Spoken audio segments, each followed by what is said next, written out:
दुलाराय बर' फरायसा आफादनि 52थि थान्दै जख'न्थाइखौ बोहैथि बोसोरनिनो फैगौ 2, 3 आरो 4 फेब्रुआरि 2024 खालाराव सानथामनि मेहेरगोनां हाबाफारिजों गलाघाट जिल्लानि थिलिसालनि हिरिम्बा फोथाराव खुंफुंगोन।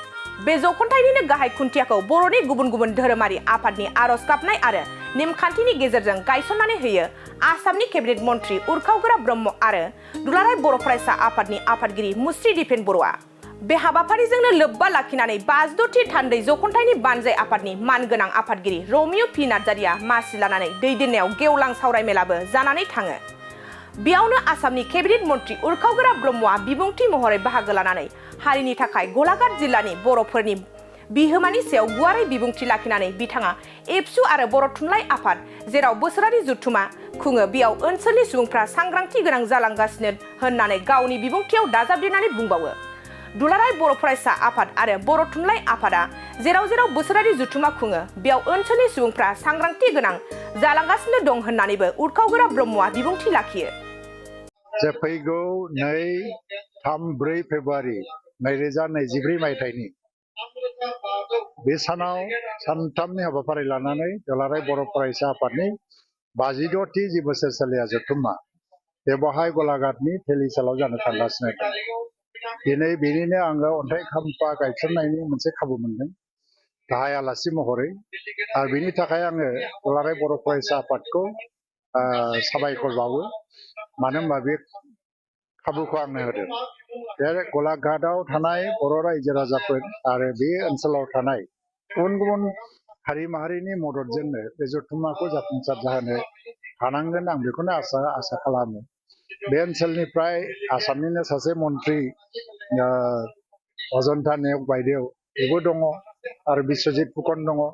बिथांमोनजोंबो आं रायलायदों। मृणाल शइकिया बिथांमोनखौबो बुंगोन जे जथुम्माखौ जाफुंसार खालामनायाव जाहाथे बिथांमोना मदद होयो। दा दुलाराय बर' फरायसा होनबा मोनसे जोंनि बर' माहारिनि मोनसे जिउ लामा बायदि होनजायो, लाइफ लाइन।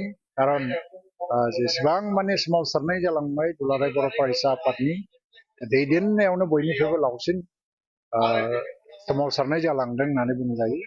राजखान्थि बिथिं, रांखान्थि बिथिङाव आरो हारिमु आरो धोरोमनि रैखाथिनि बिथिङाव, राजनैतिक बिथिङाव बे अधिकार मोननायनि सोमावसारनाय बे दुलाराय बर' फरायसा आफादनि सोमावसारनायानो बयनिख्रुइबो जाफुंसारसिन। दिनै जा एसे मोनदों दुलाराय बर' फरायसा आफादनि सोमावसारनायजोंनो जादों होनजायो। BKWACआबो दिनै बुंनो थाङोबा बे 2020 मायथाइनि सुक्तिजोंनो फैनाय। दा बे हिसाबै जों साफ्रोमबो बर' फिसाफोरा गोसो गोरबोनिफ्राय एबसुखौ मोजां मोनो आरो जोनोम जानाय लोगो लोगो सासे बर' फिसाफ्रा एबसुजों सोमोन्दो जायो होननानै आङो सानो। माने बेखौ अनसायनांगौ। दैदेनगिरियाथ' सोलायबाय थागोन, मुङा आलादा जागोन, मानसिया आलादा जागोन, नाथाय एबसुआथ' बेनो बे थागोन। जोङो माब्लाबा राजनैतिक खारनाव दुलाराय बर' फरायसा आफादखौ सावरायनो थांनानै बा सोंखारिनो थांनानै ओरैबायदि पर्यायाव गाज्रि रोखोमै मोनसे सोंखारिलायनाय नुनो मोनदों। बे जोंनि जाथिनि थाखायनो मोजां नङा। दासान्दि जेरैहाय दिपेन बर'खौ लानानै माखासे बर'निनो सानै दैदेनगिरिखौनो आं बुंगोन। दैदेनगिरि नङा बिसोरो, क'क्राझार ओनसोलनि, आं मुं मख'ला। बे सानै सानफ्रामबो माने कन्टिनिउवास मोनसे एटाकखौ नुबाय थादों आं। बे दिपेन बर'नि सायाव एटाक खालामाखै, बे एन्टायार एबसुनि सायावनो एटाक खालामगासिनो। खारन जेब्लासिम सासे मानसिया मोनसे आफादनि संबिधानिक पजिसनाव थायो बियो सासे बेक्ति जानानै थाया। बे जि मावो आफादनि थांखिजों मावो, आफादा जेखौ मोजां नुदों बेखौनो मावो। दा बेखौ नाम लानानै सोंखारिदोंबाबो बे दुलाराय बर' फरायसा आफादखौनो सोंखारिगासिनो दङ। आरो बेबायदि डिग्रियाव जिबायदि राव बाहायलायनानै सोंखारिलायनाय जादों बेखौ गोदो एबसुजों आरो PTCजों जेला डिफारेन्स फैलायलायदोंमोन। जे माने PTCनि दैदेनगिरि बै समनि समर ब्रह्म चरन नार्जारिमोन, समर ब्रह्म चौधुरिमोन, जेरै एबसुनि नेताफोरखौ सिखाव दाखात गुन्दा लुच्चा बेबायदि होननानै रायोमोन आरो समाजाव बिसोरखौ सेस खालामनायनि मोनसे धमखि होयो। दा बे एखे लेंगुवेजखौनो दिनै नुनो मोनदों आं। माने बेबायदि पर्यायसिम थांफिनदों जों मोनसे सिभिलाइज बर' जाथिया। आरो एबसुनि जारिमिनजों बै सानै मानसियाबो जडित दङ।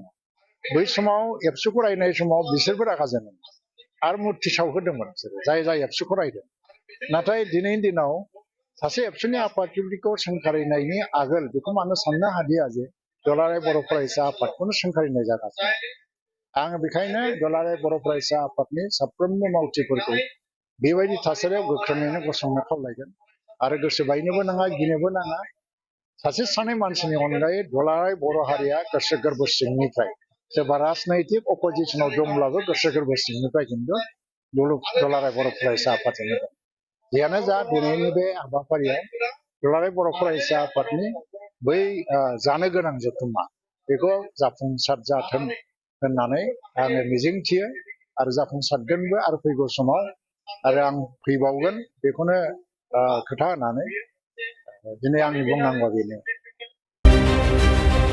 मोनसे गोजोनथाव खौरां। क'क्राझार सहरनि जेडि र'डजों नांजाबनाय सुदेमपुरि गांजिमा बाजाराव थानाय आइ आफा मेडलाइफ बिएम हस्पिटालाव बेराम सोखानो हानायनि गोबां खाबु दं।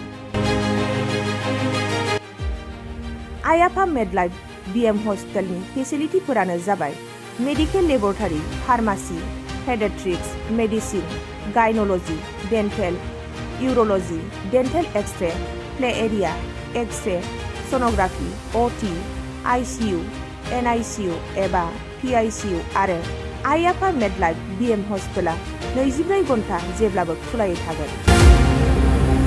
लांलाय लाबोलायनि एम्बुलेन्सआबो मोजाङै सार्भिस थागोन।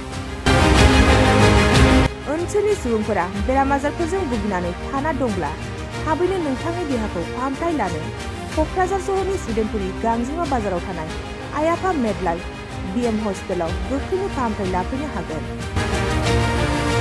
आबुङै मिथिनो थाखाय 9101655430 एबा 8822688026 जानबुं नम्बराव खौरां लाहरनो हागोन।